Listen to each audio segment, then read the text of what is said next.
اعوذ باللہ من الشیطان الرجیم بسم اللہ الرحمن الرحیم قال انما اوتیت على علم عندي اولم يعلم ان الله قد اهلك من قبله من القرون من هو اشد منه قوة واكثر جمعا ولا يسأل عن ذنوبهم المجرمون فخرج على قومه في زينته قال الذين يريدون الحياة الدنيا يا ليت لنا مثل ما أوتي قارون إنه لذو حظ عظيم وقال الذين أوتوا العلم ويلكم ثواب الله خير لمن آمن وعمل صالحا ولا يلقاها إلا الصابرون فخسفنا به وبدار الأرض فما كان له من فئة ينصرونه من دون الله وما كان من المنتصرين صدق اللہ العظیم۔ السلام علیکم ورحمۃ اللہ وبرکاتہ۔ یہ سورہ القصص کی آیتیں ہیں جس میں ارشاد ہوتا ہے،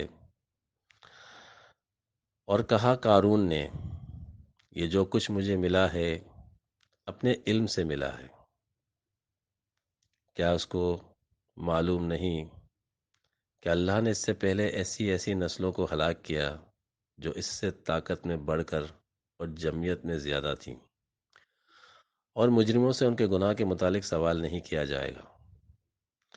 سو اپنی قوم کے سامنے اپنی آرائش اور زینت میں نکلا۔ جو لوگ دنیا کی زندگی چاہتے تھے انہوں نے کہا، کاش ہمارے لیے بھی اس کی مثل ہوتا جو قارون کو ملا ہے، وہ بڑے نصیب والا ہے۔ اور جنہیں علم دیا گیا تھا انہوں نے کہا، تم پر افسوس، اللہ کا دیا ہوا بدلہ اس کے لیے بہتر ہے جو ایمان لاتا ہے اور نیک عمل کرتا ہے، اور یہ سوائے صبر کرنے والے کے کسی اور کو نہیں ملتا۔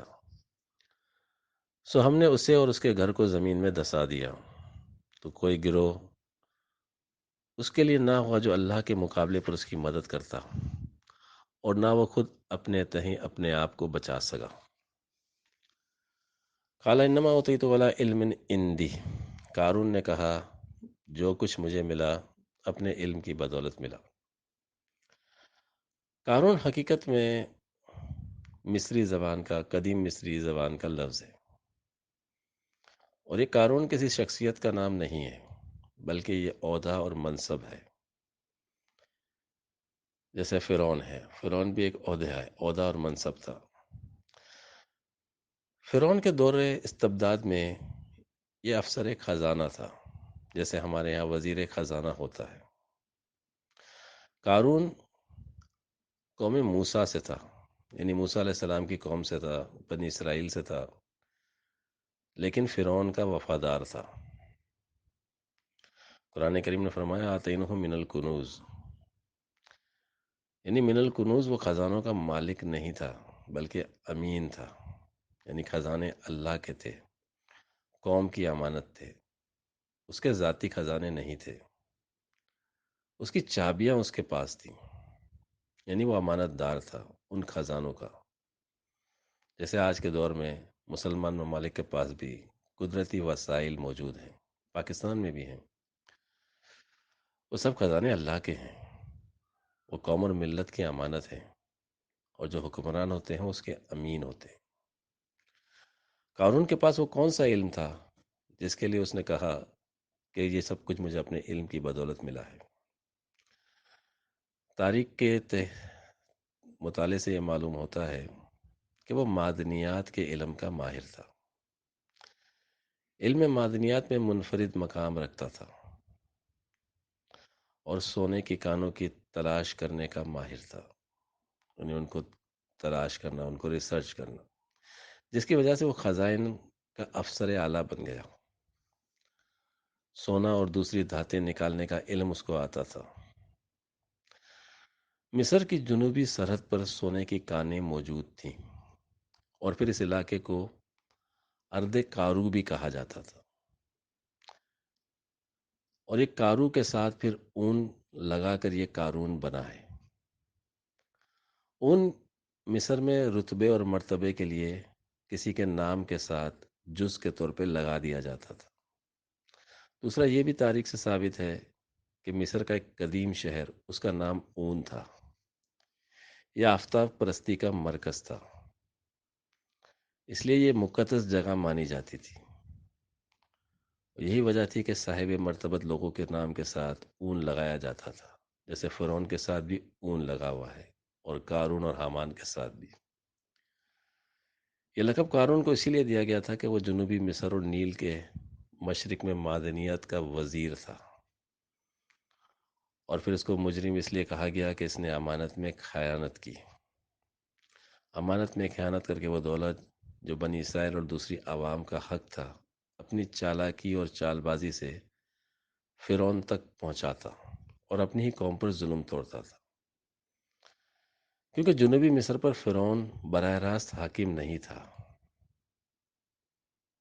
جس طرح آج کے حالات دیکھیں تو پاکستان، جہاں آج کا فرعون امریکہ براہ راست حاکم نہیں ہے، لیکن اس نے قوم کو غلام بنایا ہوا ہے اپنے قانونوں کے ذریعے. ملک پاکستان کی دولت اس کے وفادار اس کی خوشندی کے لیے اس تک پہنچاتے ہیں، اس کے احکام پر عمل کراتے ہیں اور اپنی قوم پر ظلم توڑتے ہیں. قرآن کریم میں جو بیان کردہ کردار ہیں وہ ہر دور میں موجود ہوتے ہیں، آج کے دور میں بھی موجود ہیں. شکلیں ضرور بدلتی ہیں لیکن کردار وہی ہوتے ہیں. معرفت قرآن کا بڑا مقصود ان کردار کو پہچاننا ہوتا ہے. اس معرفت سے ہی قرآن کی آیتوں کو ایک مومن عملاً دیکھتا ہے اور فراست حاصل کرتا ہے. قارون کے کردار کی معرفت سے وہ غدار حکمران کا کردار واضح ہو جاتا ہے جو در پردہ کسی فرعون کے مرید ہوتے ہیں. ہو اگر قوت فرعون کی در پردہ مرید، قوم کے حق میں لعنت ہے وہ کلیم اللہ ہی. پھر یہاں فرمایا انہ لذو حظ عظیم. حظ عظیم یعنی وہ چیز جو کاروبار زندگی چلانے کے لیے نہایت ضروری ہو. اس کی مثال اگر سمجھنی ہے تو ایسے ہے جیسے آج کے دور میں ہمارے ملک کے حکمران ہم کو سمجھاتے ہیں کہ IMF یا ورلڈ بینک سے قرضہ لینا بہت ضروری ہے، اس کے بغیر ہمارا کاروبار زندگی نہیں چل سکتا. یہ بالکل ایگزیکٹ مثال ہے انہ لذو حظ عظیم کی. پھر قارون کے نقش قدم پر چلتے ہوئے آج کے بیشتر بہت سارے ممالک کے لوگ ویسا ہی بننے کی خواہش میں لگے ہوئے ہیں. یا لیت لنا مثل ما اوتی قارون. یہ علم نہیں رکھتے کہ ان کا انجام قرآن نے بتا دیا ہے. پھر اللہ کہتا ہے ایسے مجرموں سے کہ ان کو کوئی موقع صفائی کا بھی نہیں دیا جاتا. ولا یسألوا عن ذنوبہم المجرمون. جب اللہ ان کا احتساب کرے گا تو کوئی بھی ان کا مددگار نہیں ہوگا، نہ کوئی فرعون ان کی مدد کرے گا نہ اس کے خوش آمدی. فخسفنا به وبدار الارض. دار کہتے ہیں وہ گھر جہاں انسان لوٹ کر آتا ہے، یعنی انسان جہاں کہیں بھی چلا جائے اور لوٹ کر پھر جس جگہ واپس آئے گا وہ گھر دار کہلائے گا، یعنی اس کی لوٹنے کی جگہ. اللہ کہتا ہے فخسفنا، ہم اس کو دسا دیتے ہیں، وہ ذلت اور رسوائی میں چلا جاتا ہے. وما كان لهم فئة ينصرونه. فیتا کی مثال بھی ایسے ہے جیسے مختلف فوجیں ہوں، قوموں کی فوجیں ہوں، مختلف قوم کے لوگ ہوں اور قبیلے کے لوگ ہوں. پھر ان مختلف لوگوں کا ایک گروپ بن جائے، مختلف فوجیں مل کر ایک فوج بنا لیں، تو اس کے ملاپ سے جو گروہ بنتا ہے وہ فیتا کہلاتا ہے. جیسے ہمارے یہاں نیٹو ہے یا یونائٹڈ نیشن کی فوج ہے یا دوسری ایسی کمبائنڈ باڈیز کی فوج ہے، تو ان کو فیتا کہا جاتا ہے. قرآن کریم میں آج کی دنیا کے مسلمانوں کو ایک واضح پیغام دیا ہے، لن ترضى اليهود والنصارى، کہ وہ تم سے راضی ہونے والے نہیں ہیں. ان کی خوشندی کے لیے اپنی قوم پر ظلم کرنا، وہ ہرگز خوش ہونے والے نہیں ہیں. وہ تم کو اپنا غلام ہی بنا کے رکھنا چاہتے ہیں. نظام قدرت برحق ہے، اس سے کوئی بچ نہیں سکتا. بتوں سے تجھ کو امیدیں، خدا سے نو امیدی، مجھے بتا تو صحیح اور کافری کیا ہے؟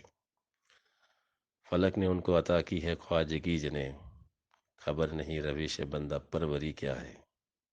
اسی خطا سے عتاب ملوک ہے مجھ پر، کہ جانتا ہوں مال سکندری کیا ہے۔ کسے نہیں ہے تمنا سروری لیکن، خودی کی موت ہو جس میں وہ سروری کیا ہے۔ وآخر دعوانا الحمد للہ رب العالمین۔